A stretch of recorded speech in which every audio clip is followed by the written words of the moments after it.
ಮೊನ್ನೆ ನಡೆದಂಥ ಮಹಾನಗರ ಪಾಲಿಕೆಯಲ್ಲಿ ಇವರು ಬಿಜೆಪಿ ಕೌನ್ಸಿಲರು ಸಿಟೀಸ್ 2.0ಗೆ 20% ಕಾಂಟ್ರಿಬ್ಯೂಷನ್ ಮಾಡ್ತೇವೆ ಅನ್ನೋ ಒಂದು ಠರಾವ್ ಪಾಸ್ ಮಾಡಿದ್ದಾರೆ. ಅದ್ರ ಬಗ್ಗೆ ಇನ್ಫಾರ್ಮೇಶನ್ ತೆಗೆದಾಗ ನಮ್ಗೆ ಗುರುತಾಯಿತು, ಅದು 135 ಕೋಟಿ ರೂಪಾಯಿಗಲ್ಲ, ಅದು ಬರೀ 75 ಕೋಟಿ ರೂಪಾಯಿಗೆ ಮಾತ್ರ. ಇವರು ಇವತ್ತು ಇದ್ರ ಬಗ್ಗೆ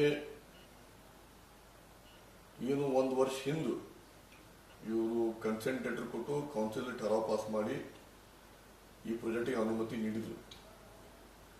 ಒಂದು ವರ್ಷದಾಗ ಇವರು ಏನೂ ಮಾಡಲಿಲ್ಲ.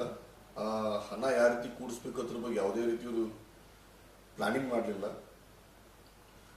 ಈ ಕೊನೆ ಹಂತಕ್ಕೆ ನಾವೆಲ್ಲ ಪ್ರತಿಭಟನೆ ಎಲ್ಲ ಮಾಡಿ ಇವ್ರ ಮೇಲೆ ಒಂಥರ ಪ್ರೆಷರ್ ತಂದು ಕೂಡಲೇ ಇವರು ಕಾಟಾಚಾರಕ್ಕೆ ಈ ಪ್ರಾಜೆಕ್ಟ್ ಮಾಡಕ್ಕೆ ಹೊರಟಿದ್ದಾರೆ.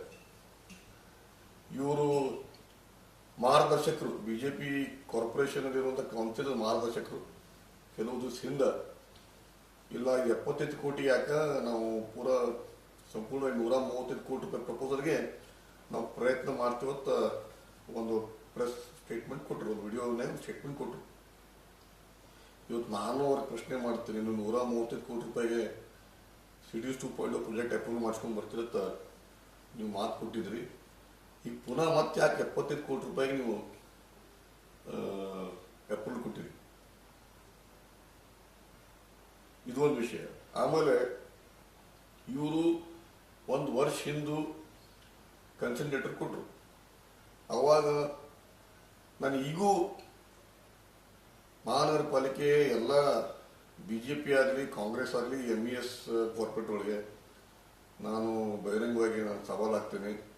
ಸಿಟೀಸ್ 2.0 ಬಗ್ಗೆ ನಿಮ್ಗೆ ನಿಜವಾಗ್ಲೂ ನಿಮ್ಮದು ನಾಲೆಜ್ ಎಷ್ಟೈತಿ, ಸಿಟೀಸ್ 2.0 ಬಗ್ಗೆ ಎಷ್ಟು ನೀವು ಅಭ್ಯಾಸ ಮಾಡಿರಿ, ಎಷ್ಟು ನೀವು ರಿಸರ್ಚ್ ಮಾಡಿದಿರಿ, ನಾನು ಪ್ರಶ್ನೆ ಮಾಡ್ತೀನಿ, ಇನ್ಕ್ಲೂಡಿಂಗ್ ಮೇಯರ್, ಇನ್ಕ್ಲೂಡಿಂಗ್ ಮಾರ್ಗದರ್ಶಕ. ನೀವು ಹೋದ ವಾರ ಸ್ಮಾರ್ಟ್ ಸಿಟಿ ಅವ್ರಿಗೆ ಹೇಳ್ಕೊಂಡು ಸ್ಮಾರ್ಟ್ ಸಿಟಿ MD ಅವರು ನಿಮ್ಗೆ ಹೋದ ವಾರ ಈ ಸಿಟೀಸ್ 2.0 ಬಗ್ಗೆ ನಿಮ್ಗೊಂದು ವರ್ಕ್ಶಾಪ್ ಮಾಡಿದ್ರು. ನೀವು ಒಂದು ವರ್ಷ ಹಿಂದೆ ಯಾವಾಗ ನೀವು ಕನ್ಸೆಂಟ್ ಲೆಟರ್ ಕೊಟ್ಟಾಗ ಆವಾಗ ಯಾಕೆ ತಾವು ಅವಾಗ ವರ್ಕ್ಶಾಪ್ ಮಾಡಿಕೊಂಡು ಇದ್ರ ಬಗ್ಗೆ ಮಾಹಿತಿ ತಿಳ್ಕೊಂಡು ಅದಾದ ಪೂರಾ ಈ ಸಬ್ಜೆಕ್ಟ್ ಮ್ಯಾಟರ್ನು ಪೂರಾ ಅರ್ಥ ಮಾಡ್ಕೊಂಡು ಆಮೇಲೆ ನೀವು ಕನ್ಸೆಂಟ್ ಲೆಟರ್ ಕೊಡಬೇಕಾಗಿ.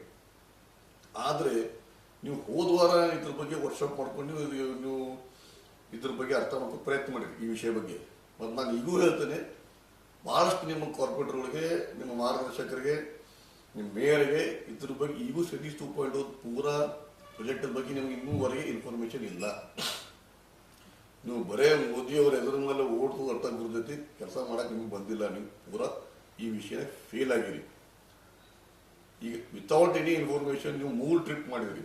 ಚಂಡೀಗಢ ಹೋದ್ರಿ, ಇಂದೋರ್ ಹೋದ್ರಿ, ಜೈಪುರ್ ಹೋದ್ರಿ ಸ್ಟಡಿ ಟೂರ್ ಮಾಡಕ್ಕೆ. ಯಾವ ವಿಷಯ ಬಗ್ಗೆ ನೀವು ಸ್ಟಡಿ ಟೂರ್ ಮಾಡಕ್ಕೆ ಹೋಗಿದ್ರೆ ಆ ವಿಷಯ ಬಗ್ಗೆ ನಿಮ್ಗೆ ನಾಲೆಜ್ ಇಲ್ಲ.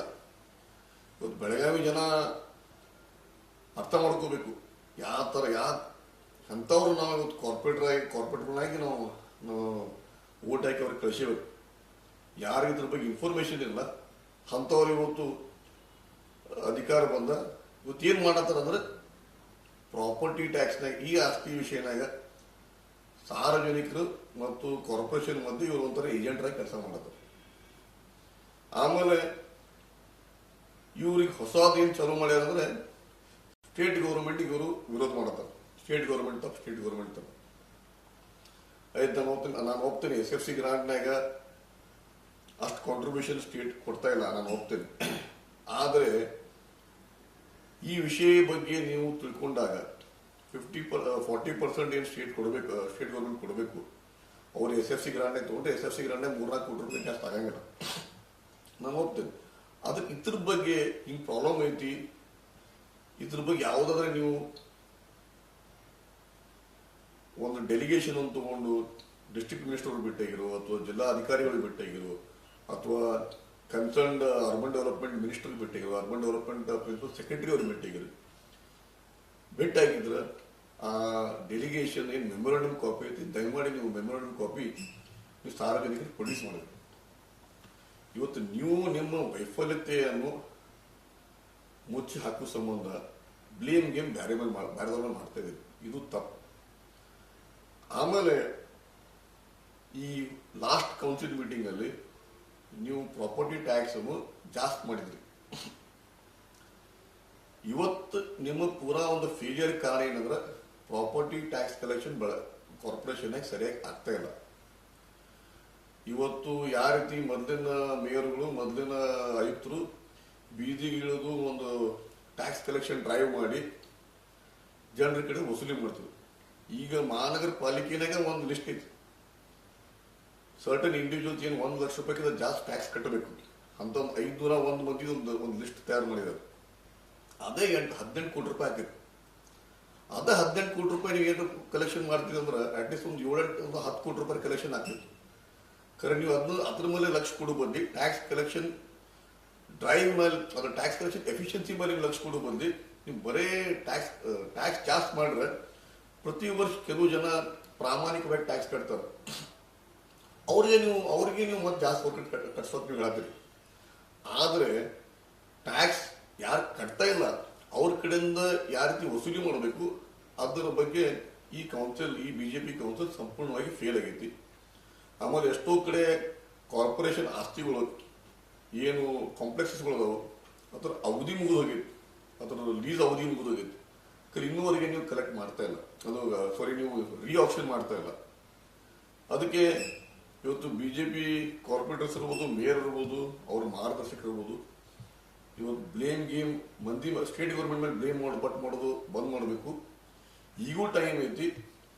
ನಿಮ್ಗೆ ಏನ್ರಿ ನಾಚಿಕೆ ಮಾನ ಮರ್ಯಾದೆ ಇದ್ರೆ ಬೆಳಗಾವಿಗೆ ಇದೇನು 60 ಕೋಟಿ ರೂಪಾಯಿ ನುಕ್ಸಾನ್ ಮಾಡತ್ತೀರಿ, ಅದನ್ನ ಬಿಟ್ಟು 135 ಕೋಟಿ ರೂಪಾಯಿ ಪ್ರಪೋಸಲ್ ಸಂಬಂಧ ನೀವು ಪ್ರಯತ್ನ ಮಾಡಬೇಕು. ಧನ್ಯವಾದ.